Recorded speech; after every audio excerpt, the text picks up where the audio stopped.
देखिए आज magnetic field के बारे में डिस्कस करेंगे, मैग्नेटिक फील्ड चैप्टर को करेंगे।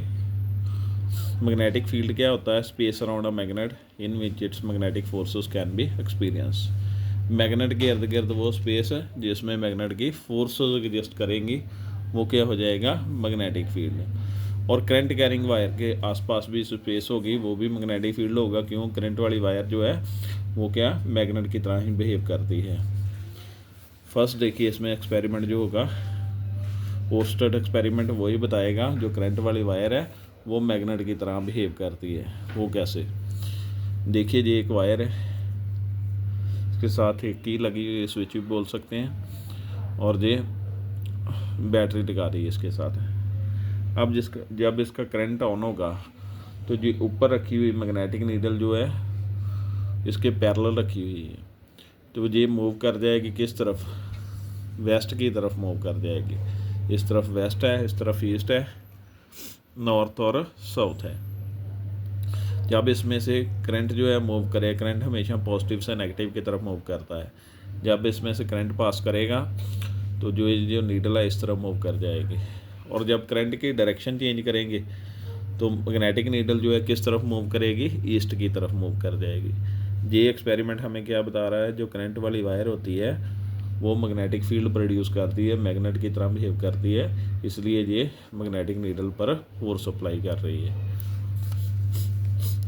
आगे देखिए एम्पियर स्विमिंग रूल है, इसमें इसी टॉपिक के साथ रिलेटेड है। ये क्या बता रहा है? जैसे ये मैन स्विमिंग कर रहा है तो अगर करंट इसके फीट में से एंटर करेगा तो हेड में से बाहर आएगा, तो इसका जो लेफ़्ट हैंड है वो किस तरफ मूव करेगा? जो इस तरफ मूव कर जाएगा, वेस्ट की तरफ मूव कर जाएगा, जिस तरह से नीडल वेस्ट की तरफ मूव करती थी। इसे हम कैसे याद रख सकते हैं? इस वर्ड के साथ, स्नो रूल के साथ या स्नो वर्ड के साथ, अगर करंट नॉर्थ से साउथ होगा तो मैग्नेटिक नीडल किस तरफ मूव करेगी? वेस्ट की तरफ मूव करेगी।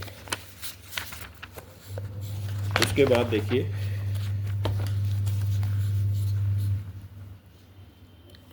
इसमें है right hand thumb rule. Right hand thumb rule क्या होता है? ये राइट हैंड है, जैसे राइट हैंड को ऐसे रखोगे, जो थंब है वो करंट की डायरेक्शन में होगा, और जो कर्ल ऑफ फिंगर है मैग्नेटिक फील्ड की डायरेक्शन में होगी। अगर करंट ऊपर की तरफ होगा तो मैग्नेटिक फील्ड लाइंस के सर्कल्स जो होंगे कंडक्टर के इर्द गिर्द वो एंटी क्लॉकवाइज होंगे। अगर करंट नीचे की तरफ है तो थंब जो है नीचे की तरफ ही है, और मैग्नेटिक फील्ड के सर्कल किस डायरेक्शन में होंगे? क्लॉकवाइज डायरेक्शन में होंगे।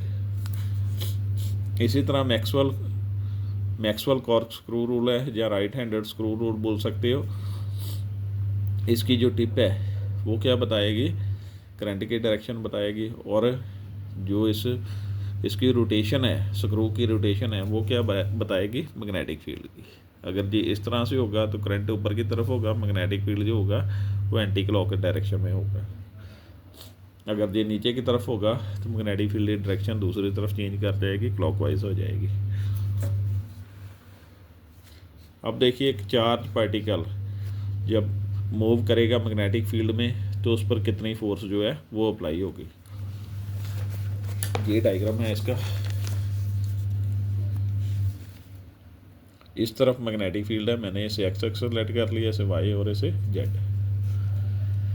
इस तरफ मैग्नेटिक फील्ड है, उस तरफ चार्ज पार्टिकल जो है मूव कर रहा है। उसकी वेलोसिटी क्या है? वी। मैग्नेटिक फील्ड के साथ कितना एंगल बनता है इसका? Theta angle.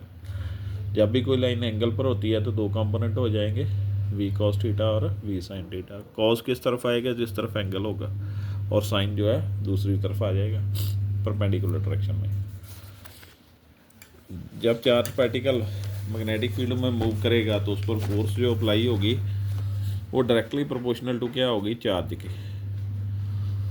जितना ज़्यादा चार्ज होगा उतनी ज़्यादा force directly proportional to magnetic field होगा। जितना ज़्यादा मैग्नेटिक फील्ड होगा उतना ज़्यादा फोर्स होगा। Force directly proportional to V sine theta, यानी कि परपेंडिकुलर डायरेक्शन में सबसे ज़्यादा जो है फोर्स अप्लाई होगी। इन तीनों को कंबाइन कर दिया जाएगा। ये देखिए तीनों को कंबाइन कर दिया, ये बन गया। डायरेक्टली से जब इक्वल टू के साइन में आएंगे तो कांस्टेंट लग जाएगा। कांस्टेंट क्या लग गया? के जो है वो कांस्टेंट लग गया। के की वैल्यू दोनों SI और CGS सिस्टम में K की वैल्यू क्या होती है 1, इसलिए 1 डाल दिया। जब भी कोई चार्ज पार्टिकल मैग्नेटिक फील्ड में मूव करेगा तो उस पर फोर्स जो है इतनी अप्लाई होगी QVB sin थीटा। अगर वेक्टर फॉर्म में लिखना चाहते हो तो ये फार्मूला लग जाएगा A vector cross B vector AB sin theta. ये A की जगह है और ये B की जगह AB sin थीटा। क्या बन गया A क्रॉस B यानी कि V क्रॉस B बन गया। क्रॉस का साइन उन्हीं में आएगा जिनमें एंगल होगा, उनमें क्रॉस का साइन आ जाएगा। वेक्टर फॉर्म में इतनी फोर्स जो है वो अप्लाई होगी। और फोर्स की डायरेक्शन इस तरह से क्यों होगी, फ्लेमिंग्स लेफ्ट हैंड रूल होगा। फ्लेमिंग लेफ्ट हैंड रूल ये होता है, फर्स्ट फिंगर जो होगी मैग्नेटिक फील्ड की डायरेक्शन में, सेंटर फिंगर करंट की डायरेक्शन में, और थंब जो होगा फोर्स की डायरेक्शन। इसे हम देखेंगे।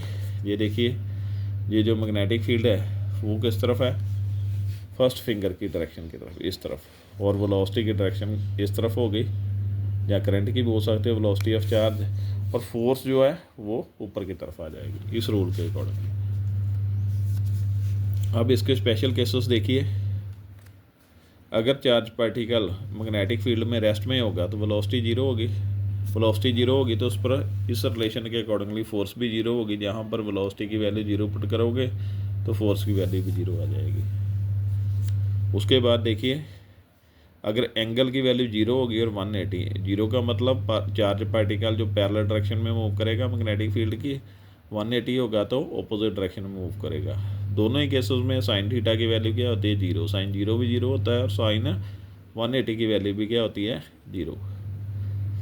ये पुट कर देंगे तो ये भी जीरो आ जाएगा।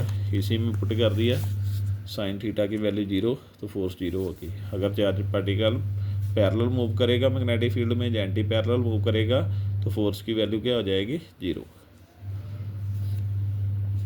उस पर फोर्स नहीं अप्लाई होगी। मैक्सिमम कब होगी, जब एंगल की वैल्यू 90 डिग्री होगी, साइन 90 की 1 हो जाएगी, वो मैक्सिमम वैल्यू होती है। तो जे इसकी वैल्यू क्या आ जाएगी, मैक्सिमम वैल्यू जो है वो आ जाएगी। और मैग्नेटिक फील्ड के SI यूनिट क्या होते हैं, टेस्ला, और CGS यूनिट क्या होते हैं, गॉस जो है वो होते हैं। ये था आज का टॉपिक। Thank you.